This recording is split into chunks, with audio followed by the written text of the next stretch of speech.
I'm in La Rochelle. I'm in lockdown in France. I've become a lot better at table tennis, which fortunately we have for just outside to help pass some of the time. I've been keeping myself busy doing a lot of fitness actually. I've been doing body weights in the house rather than relying on gym equipment. Taking on new skills, learning how to make bread for the first time in my life. Making pizza and bread is really satisfying. If you can actually make a good pizza that tastes remotely Italian, then you realise it's one of the bare essentials of modern life, making breads, and maybe I can do that on a boat offshore. Firstly, if you haven't read South, the endurance exhibition by Ernest Shackleton, everyone going to see, I think, really needs to know how to deal with confinement, but isolation, but also staying positive. Also, a racing book I found really interesting is a book by Pete Goss called Close to the Wind, which is a fascinating tale about how he put together a Vendée Globe project against all odds and succeeded in a 5th place in the Vendée Globe. Yeah, I'm currently actually reading a book by Mike Horn written when he went to the Antarctica a couple of years ago to cross the polar ice cap. It's in French, so it's taking a bit of time, but that's also, an incredible inspirational challenge dealing with serious isolation. I would actually say it gives me both. I think the isolation gives me that freedom, and I think you can have isolation without having the solitude, the loneliness that goes along with it. I think it's how you manage it. So when I'm on the ocean, I'm aware that I've got my other competitors around me. I'm also aware that I'm really part of a team of people that really wants to fulfill our mission of trying to win an ocean race. That is very comforting, but the actual case of being out there in isolation gives me that sense of freedom, that encounter and total self-reliance on embracing nature around you, and it enables you to free your mind of all the stresses of everyday life and to break away. There's a lot of negativity around isolation, but it's about how you use that and how you can turn that around to really benefit you, and how to make you stronger for the future, to give you some clear direction and give you that important thinking time and planning time. I think everyone needs a bit of time alone in order to do that, a bit of thinking time, a bit of time to really take a step back and take a view of the big picture, and I find the ocean a very incredible form of escapism and something that I really look forward to. And having now seen, I suppose, what is possible, hopefully people don't want to go back to what was the old normal, and hope that there is a new way to really minimise emissions, minimise travel, but to be much more self-sufficient, and to really think before you buy goods. Can I source this locally? Does that really have to come from the other side of the world?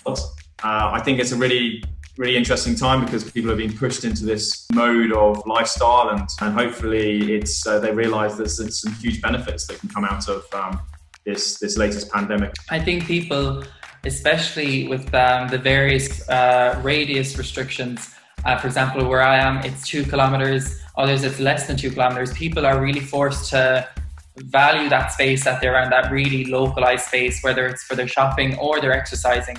And so going forward, it really does make you think, hopefully people will be more appreciative. It's fascinating, really. You realise how much is in that space that you'd never seen before. It opens your eyes, and we've just been going on a lot of local walks, and you find these new incredible areas that you had no idea existed, which are only half a kilometre from your house. And you realise the world is a big place, and there's a lot to explore just around you and in your horizon space. I think it will really alter people's mindsets a little bit on where they need to find some freedom or go on holiday, and hopefully that will be closer to home, and it won't rely on getting on a plane and travelling halfway around the world. I actually was all ready to go with the sailing project this year and delivered the boat to the start of the first race of the season. I got there and they said it's all over, it's all cancelled, and 2 days later confinement started in France. But I've actually surprisingly found an enormous amount to get on with since then, because there's a huge amount of preparation work required for ocean racing. There's a lot that goes into the meteorology side, the weather, the routing strategy, and navigation. So I've really been focusing a lot on that, and also in focusing on long-term objectives. And I think this gives us actually, it's incredible how you just never have enough time for your longer-term strategy and objectives. And I'm finding it's a really important, valuable time that gives me the freedom to take a step back and think about exactly what direction we want to go in.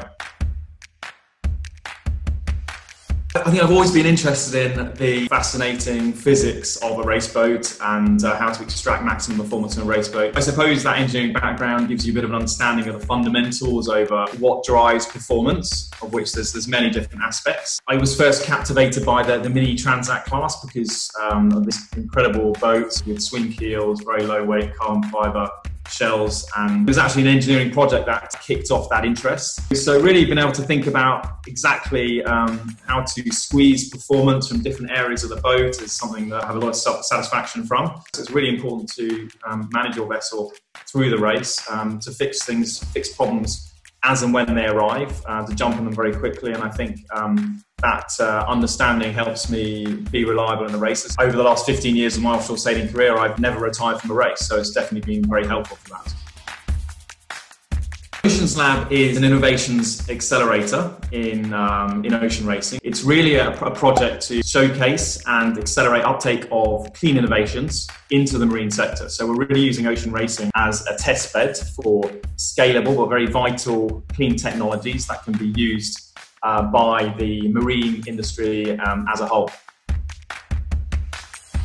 The key technology we're focusing on is hydrogen fuel cells. This has been identified as a very crucial technology to scale up in order that we can decarbonise maritime transport as a whole. Interestingly enough, the fuel costs of clean hydrogen is likely to undercut all fossil fuels by 2030. So it's a very tangible way of moving to clean energy from an economic perspective, but also with the pressure now of rules that have come in by the International Maritime Organization. Racing side really, I think, is an important public communications platform to build confidence that these technologies exist today. They're ones that we can embrace to give users the confidence. But we are very much in contact with the industry, some of the industry stakeholders, such as the Global Maritime Forum.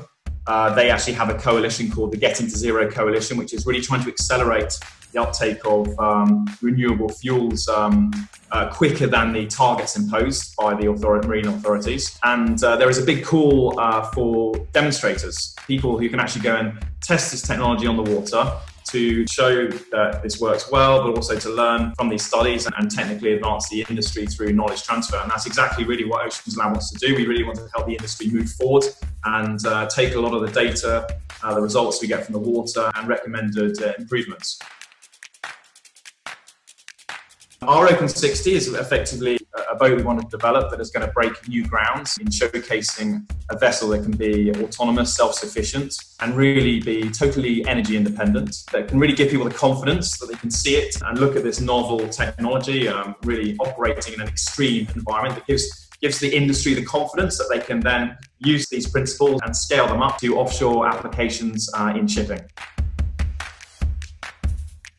Oh, it's a good question. I mean, I'm a person that relishes a challenge, and I like to go for bigger and bigger challenges. I've now been across the Atlantic some 7 or 8 times. So for me, the next step is to race around the world on a boat that can really represent a new reference point, a clean benchmark for the maritime sector as a whole. Following that, I would want to go on to more extreme challenges, perhaps, to sail this technology into more isolated and extreme places. But yeah, certainly the Vendée Globe is a key target and horizon for us. It represents, I think, the ultimate human test and challenge for the technology as well. But certainly, as I mentioned, like to see this technology really grow into other sectors of the industry is something in the longer term that I really want to help push. And yeah, we definitely want to see the uptake of this happening in the next 5 years in order that the targets can be met for large new vessels in zero emissions mode by 2030. It's been a pleasure, yes, and see you on the sea shortly as well, I hope.